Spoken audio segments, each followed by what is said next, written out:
This is Intervention TV, a business podcast. We focus on business and organization interventions, as well as learning and development interventions. If these topics are important to you, subscribe and like to join our community. Okay, welcome to Intervention TV. Nick Jacobs, we are really excited to have you today. We are both students in Bowling Green State University's DODC program. Nick is a year ahead of me and is loving every minute of it. So tell us about yourself real quick. Hi, Jake. It's great to be here, and I'm thankful that you've asked me to be on for your podcast. I have watched the first few that you've done, and they're great. So thank you for that. Like Jake said, my name is Nick Jacobs. My professional role is I am the regional coaching coordinator for the Read Ohio Literacy Coaching Project. So in Ohio, the state is divided into 5 regions, and it's a state-sponsored literacy coaching project. And I supervise 29 counties in Western Ohio. And so I now have 26 literacy coaches that I oversee in just over 30 schools. Wow. From Dayton up to the Toledo area. So Okay. The project has grown every single year. My background is in education. I was a classroom teacher, building principal, regional literacy consultant in the Toledo area, and now I find myself now working remotely from home for the first time, which has been a weird shift as we talk about social identity this evening. Have you been doing that since COVID or just recently?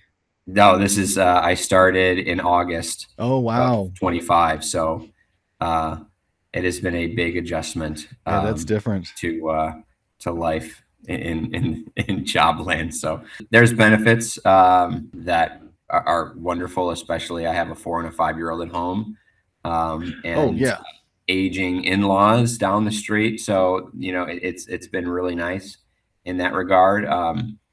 But at the same time, I don't have an office of people to bounce ideas off of or have that, quote unquote water cooler conversation where sometimes that's where the best collaboration lives. Yeah, no, that's true. Missing that. I think right before COVID hit, I was working mostly remotely, but I'd be in the office once or twice a week. And that was perfect because I got all the benefits of being, not having a commute most days.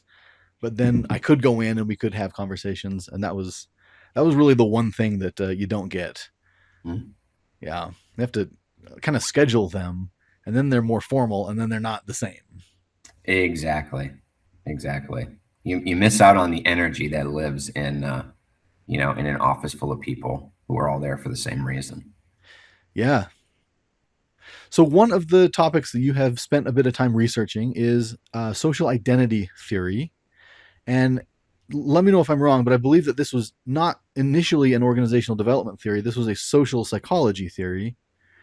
And so, yes. So talk to me about it. Define it, maybe in a way that sounds especially interesting to business leaders. So this term, social identity theory, Tajfel and Turner are attributed with this theory in the late 70s. I will start that answer with a couple of caveats, and these are Nick Jacobs caveats. Okay. Based on kind of my background and what led me to finding social identity theory as kind of a passionate theory of mine. I can go to the dictionary and I can look up like official definitions of things. I love hearing the Nick Jacobs version of it. So yes, please. So it's grounded in 2 things. The first thing is social. We are a social species.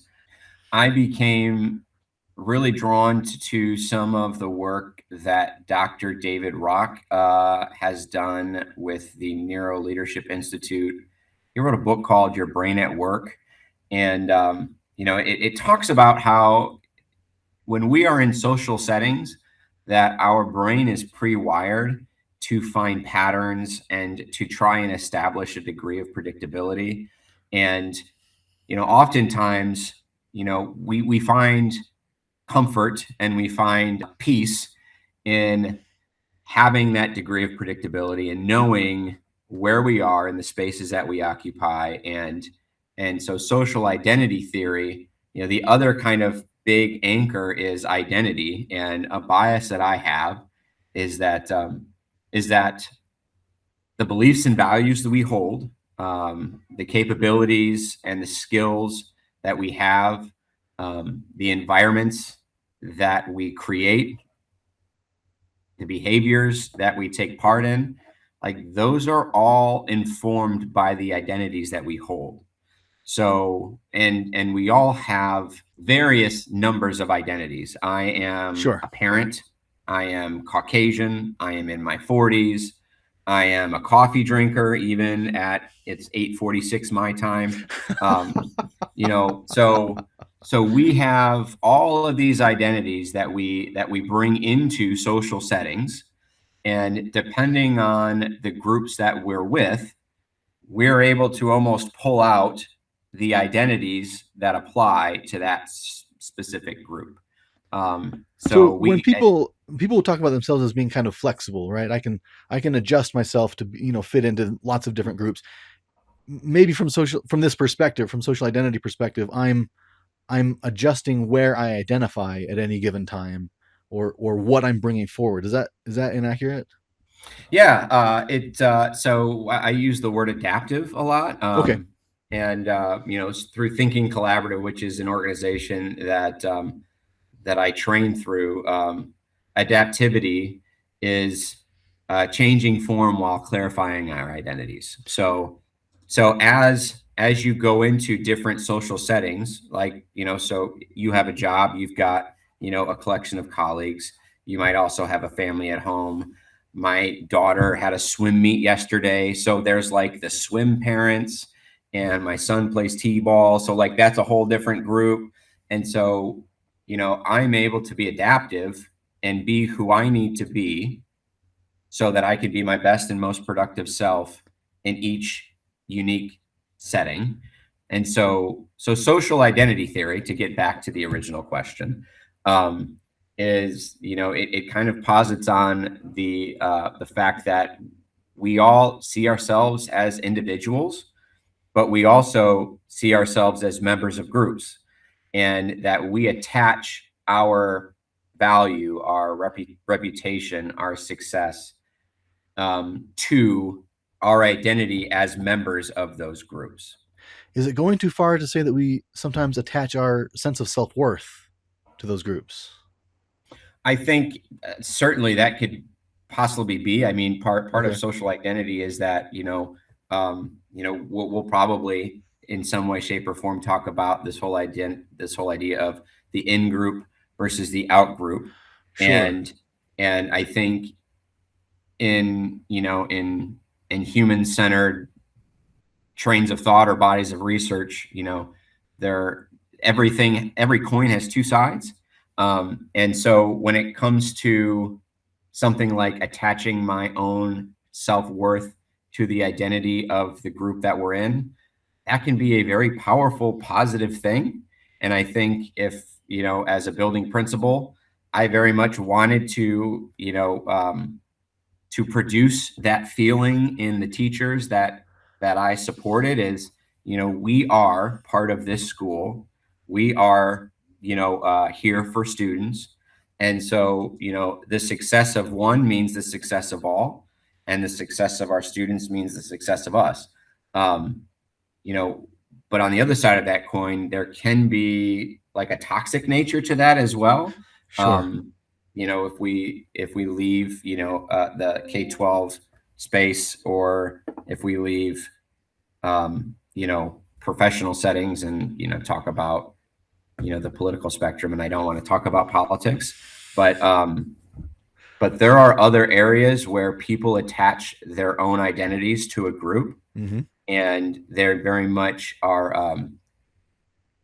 placing emotional baggage, like Yeah. they're giving themselves to the groups that they are identifying with. I think the way that I view social identity theory personally, it is more inclined to think about like in-person groups. um, but it's certainly not restricted to that. I'm watching a lot of World Cup recently, and Yeah, that's another thing. Um, we had a member of our cohort, Tina. She's like the VP of player evaluation, or so she works with USA Soccer. So okay. she's at the World Cup right now. I mean, they're playing Yes, right right now. now. I have it And paused on this monitor right here, and yeah, I'm like World Cup, or the Olympics, with the men's hockey team. Like it was, we all find reasons to attach ourselves to a group, um, because we all want a positive self-esteem through our positive social identities that we hold. Um, so to kind of break this down, there was really kind of three assumptions that live in social identity theory. The first one is that, we want people, there's an assumption that people continually strive to maintain or enhance their self-esteem through their positive identities that they hold in the groups. Another is an individual social identity is based on their evaluation of the group. So if I'm a member of a group, and the worth that I have for myself is based upon the worth that I attach to the group that I'm in. Because there's an assumption that everyone is a part of groups that they love to be a part of, and that's not necessarily true all the time. okay, sure. And then the third one is, part of that evaluation process is comparing the groups that we are a part of with other groups, right? You would call them the out groups. Um, so, So like we're not as successful as so that group, or we're more successful than that group, kind of a thing. yeah, more or less. Success is a marker.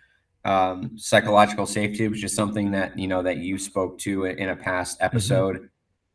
That's another thing. It's we might not be successful, but I feel really good about being a part of this team because I know that leadership cares about me and my colleagues care about me, and we're all here for one another. And so, there's all sorts of different ways that you can compare the groups that you were a part of, to other groups. Sports teams are an easy one.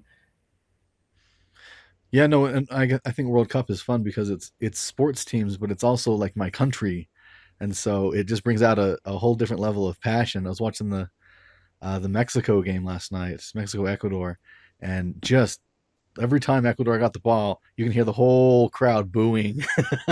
Yeah. Yeah, because we want to be part of a group that we can be proud of, right? Yeah.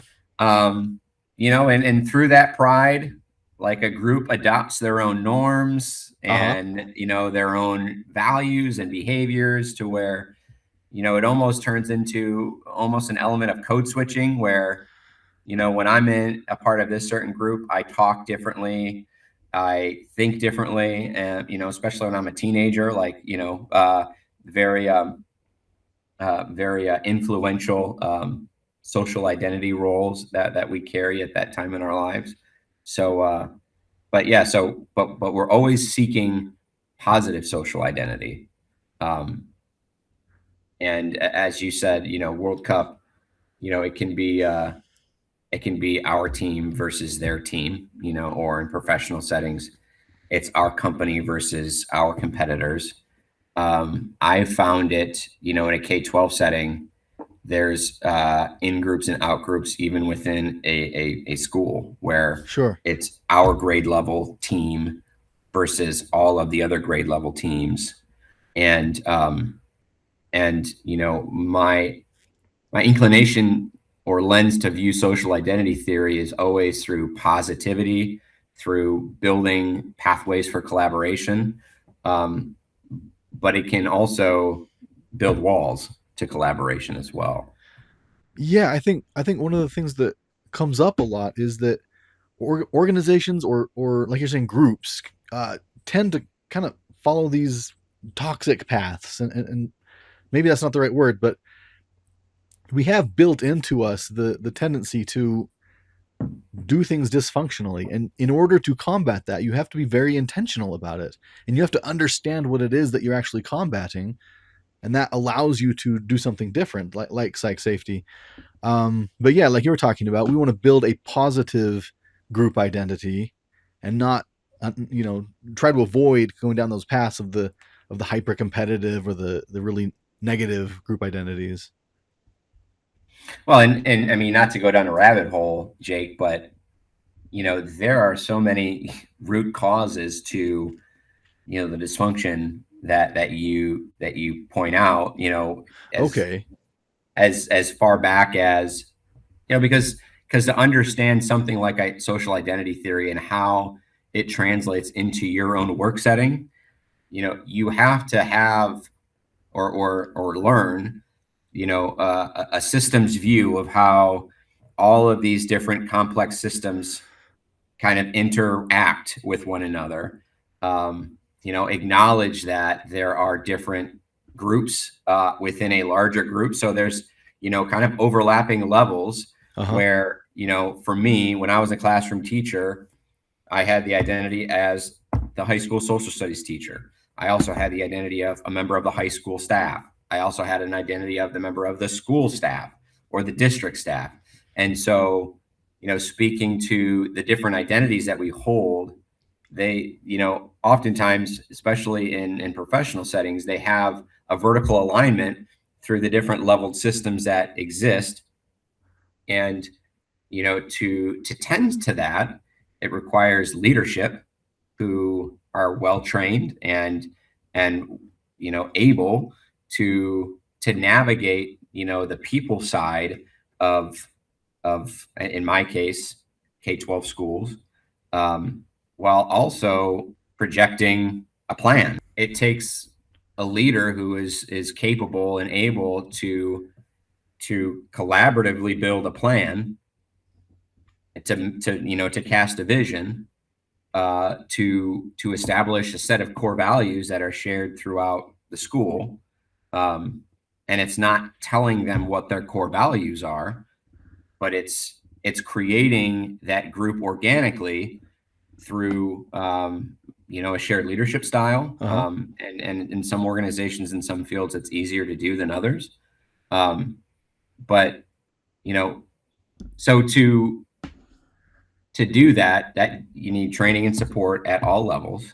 And you need that intentionality, not only to cast a vision, but to create a comprehensive plan that we check in on every so often, that we're keeping temperature checks, that we're checking in to make sure that if we need course corrections or extra support here or there, that we're able to provide that. Temperature But checks meaning. it could be one-on-one conversations with a teacher, or it could be, and I'm going to talk through this as if, because K-12 is my background. Yes. But, for a leader to, staff meetings have a negative connotation in schools, because it's usually, we're going to go to this location for an hour because you're contractually required to do that. And the building principal or whoever is in charge is going to give information, and information that could have possibly been sent in an email instead of in a staff meeting, right? Where the good, powerful social settings, right? Because we don't want to do anything as a whole group that we couldn't otherwise do as a whole group, right? To have those, it could be individual, it could be small group, but it could be staff wide, just check-in conversations about how things are going, and to provide an opportunity for staff to share their voice, and to provide their perspective. But again, that could also turn left if not done intentionally. So there's that, hiring practices, which is difficult in K-12 because there's not a massive surplus of candidates out there. Oh. But you can, through the interview questions that you pose and the types of responses that you're looking for, you can glean, some of the core values that you're looking for in your staff, by posing an open-ended question and just letting the candidate answer. And if you haven't noticed yet, it's super complex. It's complex and its tentacles reach everywhere. Yeah, big time. So you were talking about sort of maybe the teacher identities as what it sounded to me like these are nested identities, right? I'm this type of teacher. I'm at this type of school. I'm at this type of district. So I'm thinking to myself, if I identify very strongly as, this type of teacher, social studies teacher, and someone else who teaches math identifies very strongly as the, staff of the school, then I might perceive them as out group and they might perceive me as in group, and that could create some kind of conflict. Do we see that kind of thing come up? Is that Yes and no. I think that based on personality types, and the same goes with the literacy coaches that I support, right? okay? In my team, they are external service providers in the schools that they provide literacy coaching in. They're there tasked with providing support for the school. If there's a teacher who's 100% on board with getting support, and then down the hall, there's a teacher who doesn't want any support at all, that can create, almost an in-group, out-group there in itself. Sure. And, I think it's based more, it's less universal, I would say, and based more on specific personality type. Okay. Because some teachers would just not engage and just keep to themselves. Other teachers, might vocalize their, I wouldn't use the term counterproductive, but would vocalize their feelings about, how things are going and what's happening in the school. And based on those group dynamics, it could be perceived as passive aggressive from this person, or it could be appreciated by the person sitting 2 seats down from them.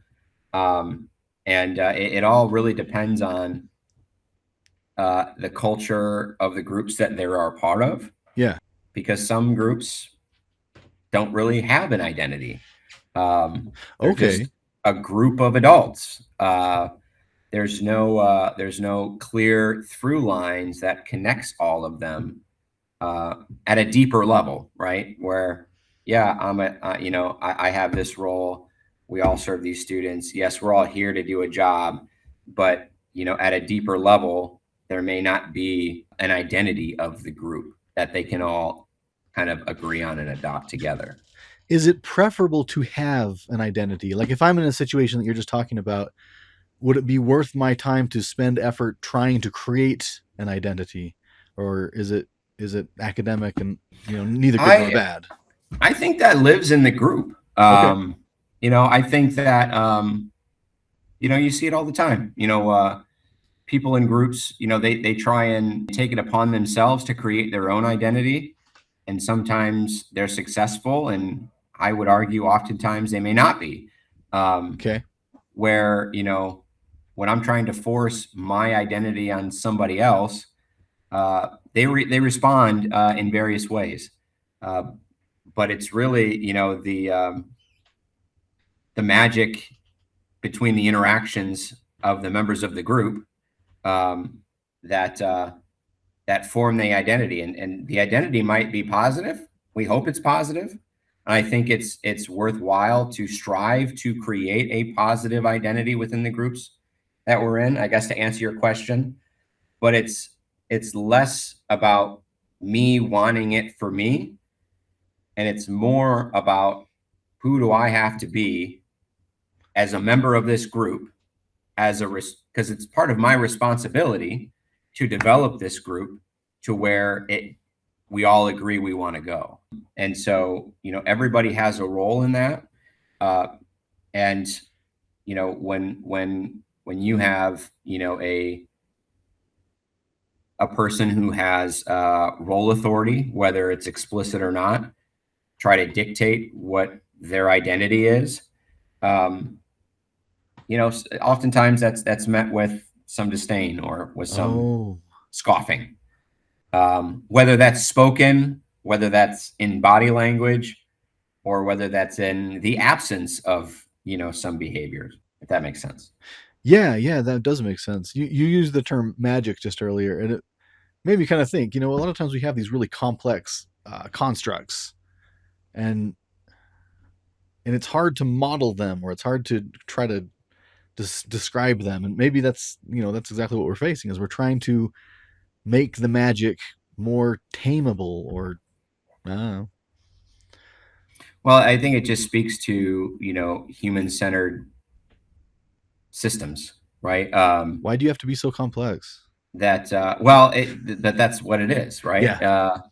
Like, we all bring our own baggage, and we all bring our own lives into the groups that we are a part of. And to deny that, or uh, to be willfully ignorant of that fact, I think it puts a ceiling on the level of conversations that groups are able to have, Oh, because yes. because you have several identities, as do I, and you never know what identity is going to be. It's like you got all your identities on a bench, right? Like you're at a baseball game, and something happens, or a topic comes up, and you give the signal for, Jake, the whatever you have in the background. I don't see what you have in the Oh, background. Legos. So yeah, so I'm a big Legos buff too, right? And so we're now part of a group, right? We're in a Lego enthusiast group, and I did not anticipate that identity coming out in this conversation, Here it is. but here it is, right? And if I were to sit down at my desk and log into this meeting and say, all right, I'm going to talk about social identity theory, and I'm going to give them, the bullets of what it is, and I'm going to ignore, my parenting identity, or I'm going to ignore this, or I'm going to ignore that, or I'm going to put it on the shelf and just try and forget about it because I got to focus on this one thing. That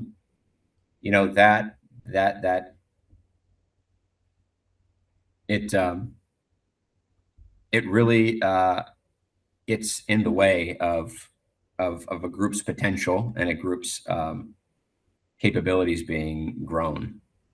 Well, that's interesting, I think, because you show up in a work environment, and your well, okay, so outside of identity, right? You show up in a working environment, and somebody says, "Ooh, I voted for this person," and you go, "Oh, I voted for this person," and now you're in conflict. The way that we're understanding social identity is somebody manifested their political identity, which is different from their work identity, and we found out that those identities clash, whereas our work identity does not clash. Therefore, we need to focus over here where we're okay, and not over here where we're in conflict. Is that something that the literature talks about, or is that just Jake going off the Well, that rails? that's not most of the literature that I've read on social identity does not include recent political dynamics, Sure. which I think are unique.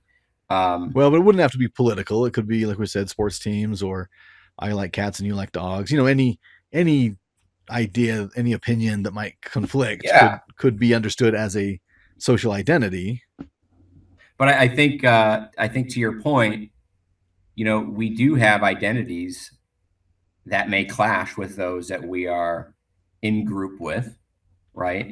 Um, but it is that foundational identity. So Robert Dilts is a gentleman in the neurolinguistics pathways, Okay. body of work, and because you had mentioned nested levels, right? So his he created these logical levels where identity is at the bottom. So that's kind of where I said, identity kind of drives everything else, where identity drives beliefs, that drives capabilities, that drives behavior, that drives environment, right? Okay. That could also be, that triangle can be flipped then, right? Where environment impacts behaviors, that impacts capabilities, that impacts beliefs, that impacts identities. But when you get into, these, and I would call them minor clashes, Uh huh. right? Um, it's what is my, so, the level below identity is really purpose. And like, what's my purpose? What am I here on this earth to do? Um, you know, and I guess that's the secret sauce when it comes to coalescing a bunch of complex adults in schools to support a bunch of complex students is, what is the big picture? What are we all here for? Um, if these 10 people are here to collect a paycheck, then that drives their belief systems, that drives their behavior, that drives their environments and their classrooms. Um, whereas, if we all see ourselves as one bigger, value informed unit, then the fact that I'm a Twins fan and I'm just using, Uh-huh. and Twins, Tigers, Twins, Indians, those are the clashes that I run into a lot in my part of the country.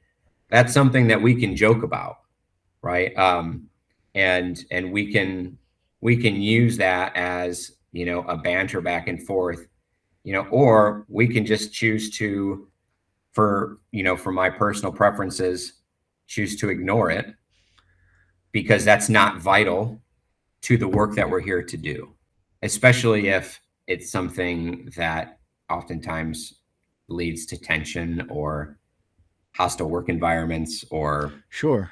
uncomfortable conversations, um, things that don't move the work forward. That's really interesting. It seems to me like it's a good way to frame some of those conflicts. I vote in every election. I have sports teams that I'm a fan of. I have parts of the city that you know, I hold close and dear to my heart, and I carry those with me. But if I sense that there could be potentially some conflict, again, I would pose the question: who do I need to be in this situation with this group that I'm a part of? Because I'm responsible for the success not only of myself but of this group. Who do I need to be my most productive self for me and the group? And that might not include an argument about whatever happened whenever. Yeah. Yeah. No, I think it's a really useful way to think about those kinds of dynamics that can come up. All right, so let's what I say.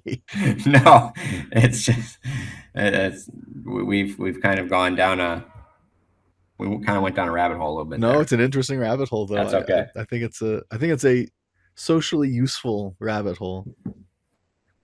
But yeah, let's come back to workplaces and are there workplace specific identity categories that people tend to fall into, or is it more generic than that, just kind of in group out group kind of a thing? I think that the research shares that it almost exists on a continuum, Okay. where you know I think early on, identities often occur in relationships and, interpersonal relationships. I'm going to identify as the group with the people that I might know or the people that I am comfortable with. And, as time passes, sorry, my dog. My AC in the background.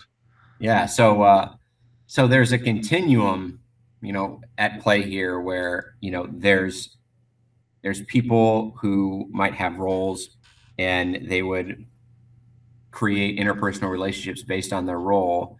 And so that would be like on the one end is the interpersonal side of the continuum, where then eventually, you know, you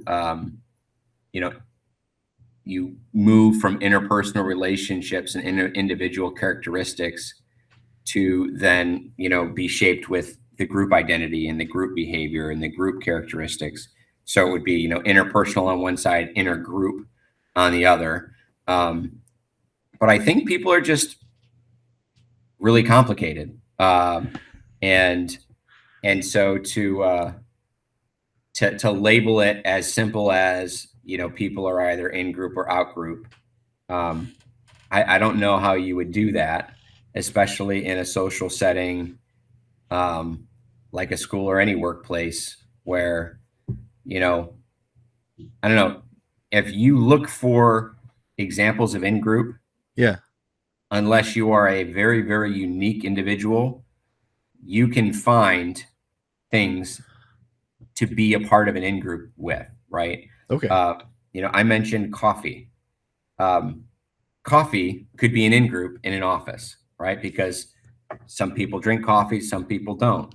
Um, that could be a seed, right? To attach yourself to, Sure. as basic and as simple as that might sound. Um, if you work in this department, or if you work this shift, right? Thinking of back when I worked in a mall and it was first shift, second shift, and third shift. Everybody kind of had their in group with the shift that you worked, even if everybody had different jobs. You worked that block of time.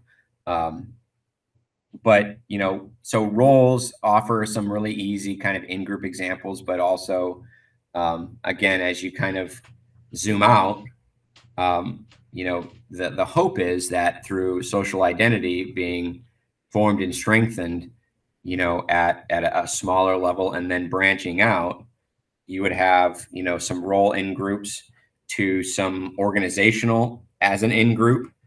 And, in my research, I'm looking at interorganizational collaboration among youth serving nonprofits. So you got all of these nonprofit organizations in an urban center, and they all might have different niche areas of support, right? So their in group would be their own organization, where a broader in group could be all of the organizations that provide that specific service, say housing or academic.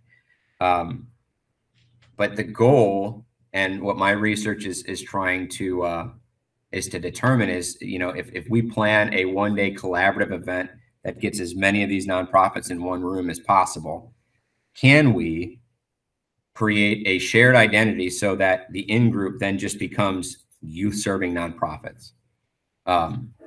As opposed to having maybe conflicting my organization versus your organization, and I want to be more influential or something like that. Well, I mean, the gray space that lives in all of those interactions is that those are all realities. Sure. They're all competing with the same funding that is Oh, not, yes. not enough for any of them. So they're all competing for the same funding. They may be competing for the same clientele if they're in the same part of town.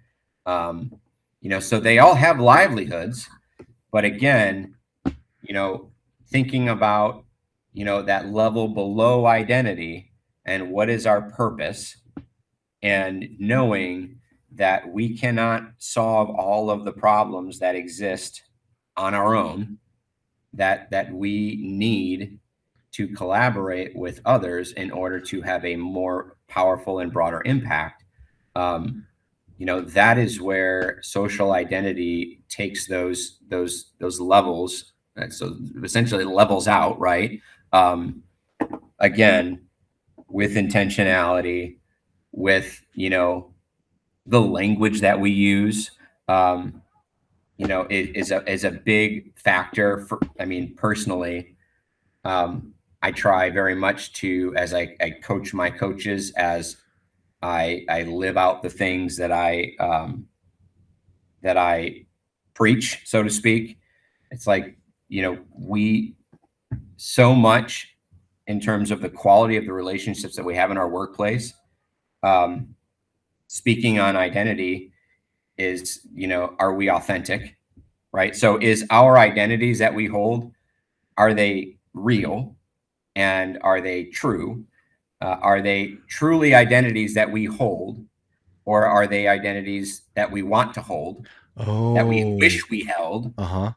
right? So authenticity, and another big part is just, again, coming from our identity and our beliefs, the language that we use, um, because you can be life-giving and honoring to the people that you work with simply by being intentional about the words that you use when you describe the quality of that interaction, or you know, highlighting something positive that somebody else did. You Yeah, can say the absolutely. same thing two different ways, right? One is very surface level and superficial. The other one might be shorter and more succinct, but it would be more meaningful for them. Yeah, it cuts to the heart Um, of what was really yeah, going on. You were talking about purpose being the substrate below identity. So if the nonprofit groups that you're talking about, if they're united in purpose, will that help them unite in identity? yeah. So I guess that's the assumption, right? This framework that I'm speaking to. That was the goal of the summit that we planned and carried out. Is can we create a space and guide conversations where the group and so this is part of my dissertation. The group had housing organizations and youth advocacy and foster care and youth mental health services and public schools and tutoring. And it had I think between 40 and 50 like different organizations there. And so they all have their own niche, right? They all have their own specific type of service that they provide. Yeah. But can we get them in the room so that we can get them talking about truly the problems that face the youth of that city, stripping away, having the conversation back in their office, right? Or having the conversation, in some other way that might alter. Like we wanted to strip away as many walls as we could, as many barriers as we could, so that they could have honest and open conversations about what issues exist and where they all fit into those issues. Because everybody has a role to play, whether they realize it or not. And one neat outcome is not only did they gather together and have some really great deep conversations, but they also identified who was missing from that conversation. And Oh, so, not only was the social identity of that group, speaking to purpose, not only was the social identity of that group formalized, even if it was for that one day, but they identified that there are members of this group that need to be a part of this group. So that was neat to see that. The beauty about collaboration is it builds roads that didn't exist really neat. before interacting, and so it was a beautiful thing to see, and I hope that we can continue with that work. Yeah. Oh, that's awesome. That's really great. So, here on Intervention TV, one of the things that we like to do is try to point out the contradictions or the tensions that might exist in a given situation. So, organizations like to celebrate individuality, right? This is your accomplishments, or these are your traits, these are your merits. But at the same time, trying to build a strong shared identity. So, how do we balance these two ideas? Does social identity theory talk about that, or do you have any thoughts about that? Well, it's funny because the scope of Tashfell and Turner's original work spoke to social identity as it relates to conflict, Okay. and which I just thought was interesting. But to your question, like, okay, so we have organizations who say we want everybody to be their individual selves and bring your whole self to work. But then they get into work, and at times they try and mold you into an employee of the organization, right? And sometimes that is at odds. And I guess the key idea here is, again, going back to people have multiple identities, right? And I think if you think about, like, if you change the idea of so when these things are at odds, these identities would replace these other identities. I think that it would be more productive to think about them as being layered instead of being replaced. Um, where, employees have personal identities. Everybody's got their backgrounds and their own lives. Um, but, being part of an organization means that you share a social identity with the things that connect you with the people you work with, right? And so, the hope is that there is the type of leadership and the type of work culture that honors individuality while promoting shared identity, right?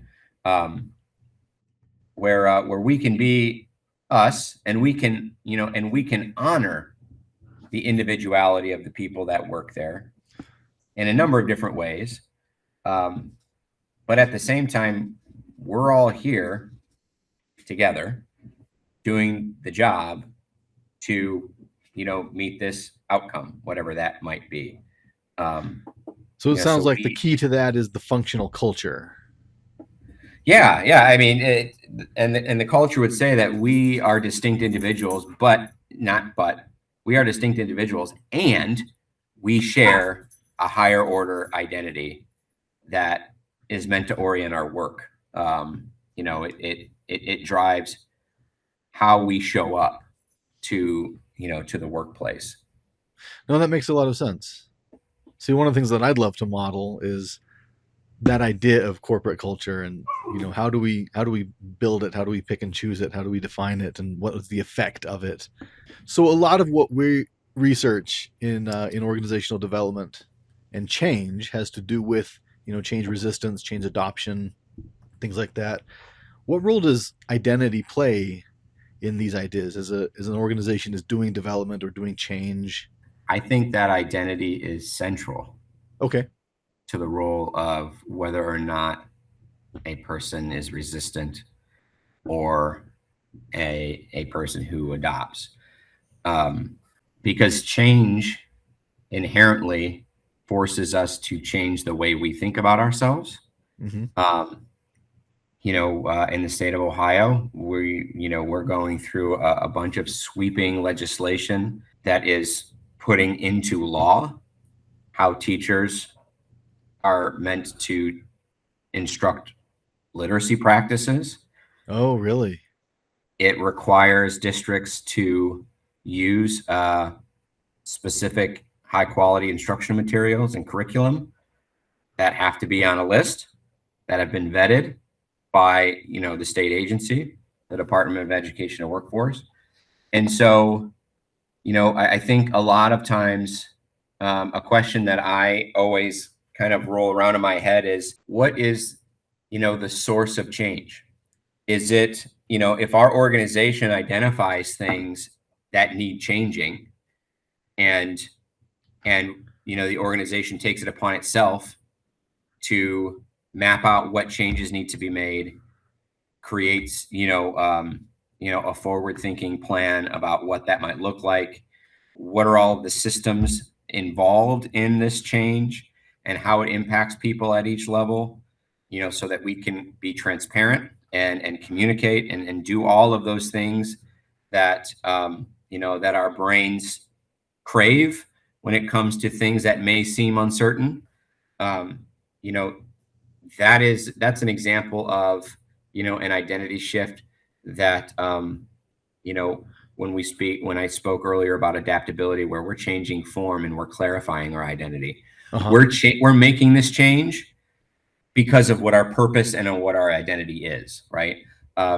We are here to provide the very best, and we identify right now that we could be better. And so based on our identity, we are making these changes.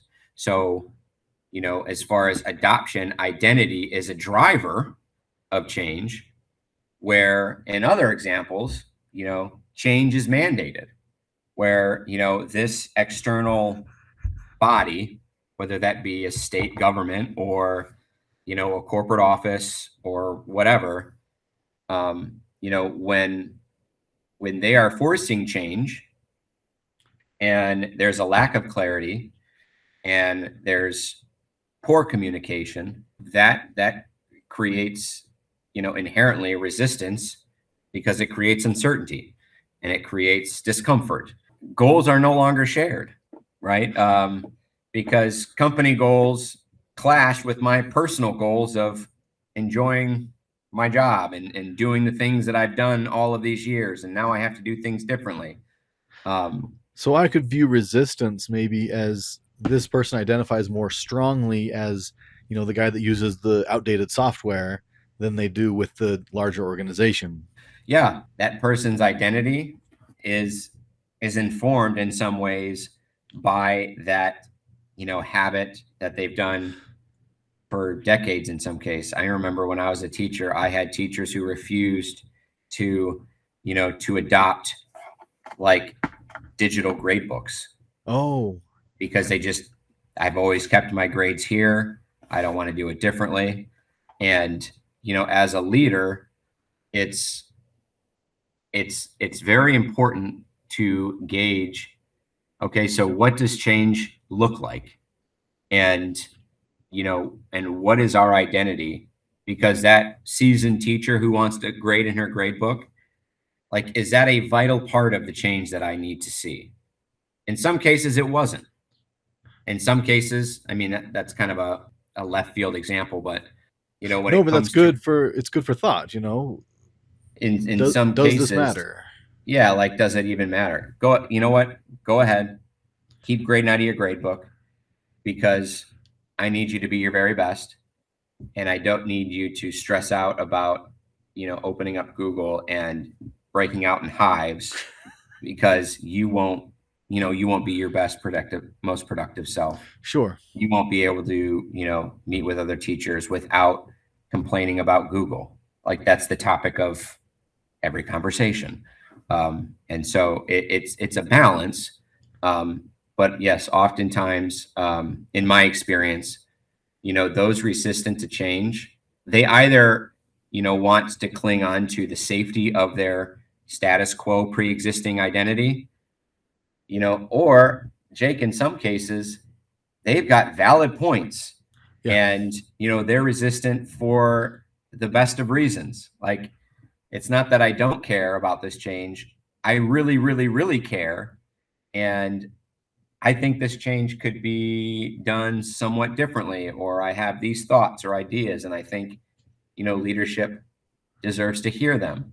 Yeah. And so, the whole idea of resistance and adoption, um, I don't want to automatically characterize one group as this type of person and the other group as this type of person, because I mean, the reality is, adoption, the adopters, they might just be riders, right? Like, if you use the metaphor of a school bus, Yeah. like, they just might be along for the ride, and whatever, like, One whatever. more thing. I'll maintain the minimum requirements so that I don't get fired, and I'll just do my thing until my time is out. So, you can't really label one as good and one as bad. Yeah. But they're all a result of, what's the source of change and what processes are bringing change along, and how do those processes support, the social identity of the groups that are a part of that change. Now that's so interesting. So there's kind of a social identity substrate at some point when you start drilling down, and you just have to Oh yeah. understand it. All right, so let's take a look at a concrete example. So I have a Paradigm Incorporated. They're entirely fictitious. One of these Okay. days, I'm going to be sued by a company that's actually called Paradigm Incorporated. What? But Intervention TV is taken off the air. so this company has heavily invested in AI. They've created a new AI innovation team. They report directly to senior leadership. Within 6 months, employees in other departments begin referring to that group as the AI people, and collaboration across departments noticeably declines despite everybody's commitment to the company's mission. Leadership asks you to help restore collaboration without dismantling the specialized team. you're brought in as a OD consultant. What would you do, especially given the context of social identity theory in this situation? So I think I would first try and try and diagnose exactly what's going on. Um, you Okay. know, when you say that that other departments are calling them the AI people, I would resist the temptation to just make assumptions, and so I would try and kind of get to the heart of if these comments are being made. What's really going on here, like so. But it seems Assumptions to me like the AI team is just aloof, or like what are the assumptions we might think of up front? about this group. Well, I don't know. Or the Well, people, so or the people calling them, the people treating them like out group. it might just be a natural reaction to to uncertainty. Okay. You know, in in in a lot of spaces, people are embracing AI. Uh-huh. In other spaces, people don't want to have anything to do with AI. Yes. And so, what's the root cause of their discontent? I think could if there's trust between leadership and these other departments, I think an open and honest conversation could be had about what exactly is behind these comments, because it might not have anything to do with the AI people. It could just be, I don't want to lose my job, Yeah. and I'm afraid that these AI people are here to you know change things in a way that I'm not needed here at this organization anymore. All right. So So we have the substrate of identity. Below that is purpose, and yeah, below that is fear. yeah. So I guess that would be the first thing I would do is to get to get a clear sense of what's going on. These AI people might all, people and I don't want to paint a broad brush, but I with a new group, their personalities, anybody new, you have to almost earn membership into a group in some ways. Yeah. And so this also might be something like that. But regardless, it's clear that these other departments, are feel some sort of adverse emotional feeling towards them. So And I diagnosing would what want to know, exactly is the root cause of that is yeah, going to be like do they feel foundational. less valued because this new team is here? Is it, a passive aggressive way of leadership saying that they're not meeting their production expectations? Sure. Um, you know, as far as, the in-group, out-group dynamics, are all the departments comparing themselves to this new bright and shiny group that is perhaps could be, this little pet project of leadership. So, there may be a status imbalance there. And that comparative is one of the assumptions that you said Yeah, is integral to social identity theory. absolutely. And then, so another stream of research that I'm looking at is actually relational coordination theory. Okay. And and relational coordination theory, essentially, um, conceptualizes how coordination and how processes and how communication among different people in a group can lead to shared goals, shared knowledge, and mutual respect.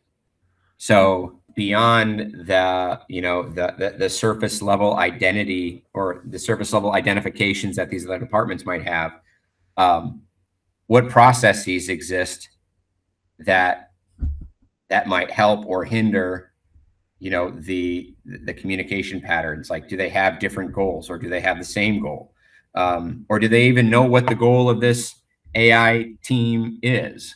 again, with uncertainty, if they perceive this AI team to have different or exclusive knowledge about the inner workings of the organization, now they feel like they're just there, and there's a tendency to respond negatively towards those imbalances. If they report directly to senior leadership, then does that mean that they're not part of meetings, that they don't Oh, share the same expectations?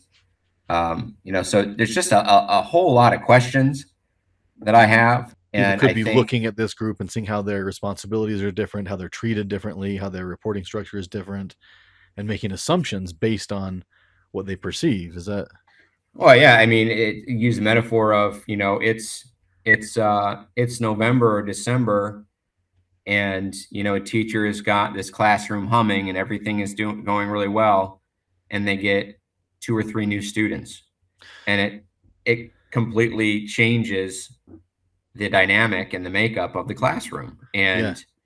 and everybody responds to change differently. But I guess the goal to understand the change, or to understand the reactions, right, is to ask questions, because I'm confident that with this new AI team, if you talk to the departments that are there would be opportunities that surface where you could strengthen some blind spots, that could potentially take care of, some of those imbalances that the department has been feeling. Okay, that sounds like it sounds like the kind of thing that you could use in any circumstance. That's really useful. Yeah, I mean, it could be as simple as just using we and including the AI team, right? Um, so again, language, as I spoke to before, um, maybe change the title of the team. Um, you know, Again, identity change, or identity shift. It's All right, interesting. no, that's really interesting. Okay, so let's talk business leadership real quick. If I'm a business leader, what kind of traits make me good in terms of social identity? If I'm trying to lead my business and I'm trying to use social identity in a productive way, in a way that serves my people, what are those traits in me that help me do that? I think first and foremost, you have to be authentic Okay. and have integrity. Um, you have to be a living example of Oh, the identity that you want in the team that you're leading, um, so that your words and your actions and that your decision making line up directly with the expectations that you hold, or the outcomes that that you're targeting, so that you can model the expectations that you're sharing. So you know authenticity and integrity, doing what you say you're going to do, and then also doing what you say you want other people to do, yeah. walking the walk. So that would be one. I think, uh, I'm not sure what word I would use, but you'd have to be strong in building relationships. Okay. Um, that gray space in collaboration is all about you know um, the ability to communicate, to see people, um, for who not only who they are but who they could be, and really, finding those areas on a team that you could surface as connections to strengthen the social identity of the team, Okay. right? Yeah. Part of being a leader is making those things more explicit, because in the absence of that, sometimes you would never know, the connections that exist among team members, unless those are explicitly spoken or shared. Um, and so, you know, doing that in a tactful way that that honors every member of the team, because sometimes people don't want other people to know some things about them. Right. Uh, but being really strong in relationships, humility, Sure. inclusivity.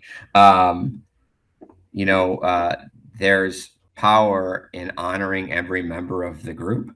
Um, and I don't care what your role title is. I don't care what degrees you have. Um, acknowledging that we're all human beings and that we're all here to do the work that we're here to do. Um, and we are much more likely to do that work well when we work together. And that means all of us. And to hold an assumption or a presupposition that we all want what's best for the organization and for ourselves, that no one is here to sabotage anything, or I didn't show up to work so that I could cuss out this person or ruin that machine. That there's a presumption of positivity and productivity. And then I think probably the other one, and I touched on it earlier, is just the ability to see, to have systems thinking, and Uh-huh. to recognize how relationships and routines and just meeting structures and expectations and you name all the things that go into creating a work setting in whatever industry that you're a part of. The things that you could cite are endless, but understanding how all of those things work together to create a work setting, all of those things work together to create the identity of a group. Um, and and some of those things are more important than others, and Yeah. knowing which ones are more valuable and more important to lean in on, I think, would be the last thing. No, that's so powerful. One of the things that you hear all the time in corporate America is that our company or our corporation espouses these values, but I never see them, right? And so, as you talk about authenticity, as you talk about integrity, you're saying in order to be the group that we want to be, the guy in charge, the leader, has to kind of be that beacon of the values. It has to be genuinely that way. So I'm going to share kind of a funny example. Okay. So where I live, people identified by the grocery. So we have Kroger's. Uh And, huh. Kroger is like the big grocery store food chain up by us. And people would identify with the Kroger that they shopped at. Like, oh, I don't shop at that Kroger. I shop at that Kroger over there, right? And the Kroger by our house has a manager that is the most efficient, most productive, one of the most productive human beings I've ever seen. Okay. The guy is everywhere all the time. He does every single job in the entire store, like if need be. Like he'd bag groceries if they were short a bagger and he was walking by, right? And so, seeing that, because during COVID I worked at this Kroger because I had to get out of the house, Okay. and our school was remote, and so that was one of the only businesses that was still open. So I worked in the meat department, and this guy was my boss, and his behaviors, he walked the walk. Like everything that he shared with the staff that he wanted, that he thought the customers deserved, right? Talking about purpose. In these times, they deserve to go to a place where they feel safe, they feel it's clean, and that they know that there's going to be food on the shelves. Because at that time, I don't know how it was with you, Jake, but Oh we yeah, had we a beef had. shortage. So Uh huh. like there was like a limit on, meat, and we didn't have a lot of it. And so, but he was a living example of what that grocery store was called to be. And that created in me, the urge also to adopt that social identity, for that store.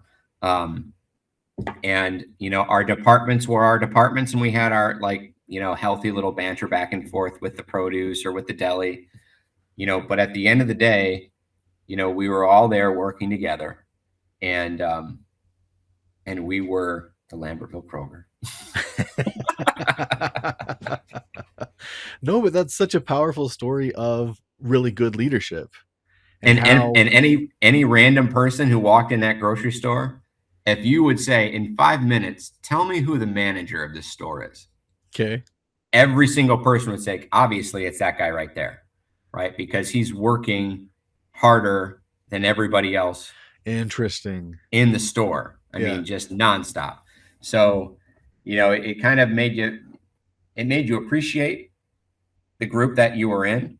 Even if you were a shopper, you were part of that social identity, right? You were part of the community that shared that space. I don't know. It was just, I don't know what brought that up, but it No, was, no, I think that's such a it's great interesting. story. Most of our stories about leadership are about how awful they are, so it's good to hear the opposite version every once in a while. Yeah. Yeah, it is. Well, this topic is really, really interesting. I think that I've heard of it, I've read a little bit about it, but going into a deep dive like this, I can see how it, really uh, affects psychology on so many different levels in so many different environments.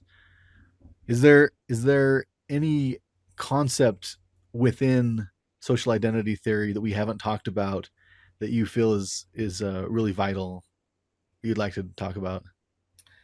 I guess it's an adjacent field of study Okay. with social capital theory, Okay. um, and just basically in the relationships among the people who create a social identity, right?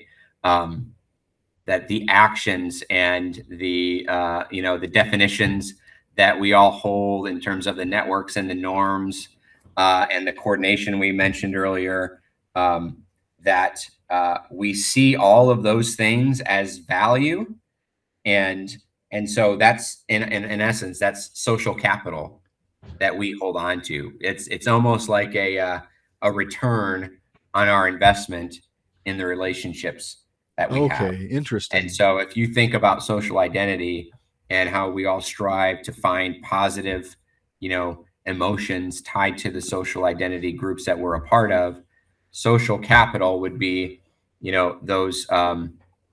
those benefits, right? The resources, or the networks that we can glean from them, right? So it's that the tangible things, and sometimes they might be intangible. I don't even know if that's a word, but those unseen things that we place value on.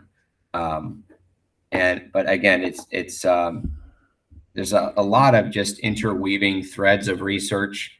Anytime that you're dealing with identity, it's there's a lot of layers, and I don't claim to be an expert on any of them, but I will say that it's fascinating, and I'm excited to be learning about it. That is fascinating. Well, awesome. Thank you so much for being on. This has been Intervention TV, and we are done. Thanks, Jake.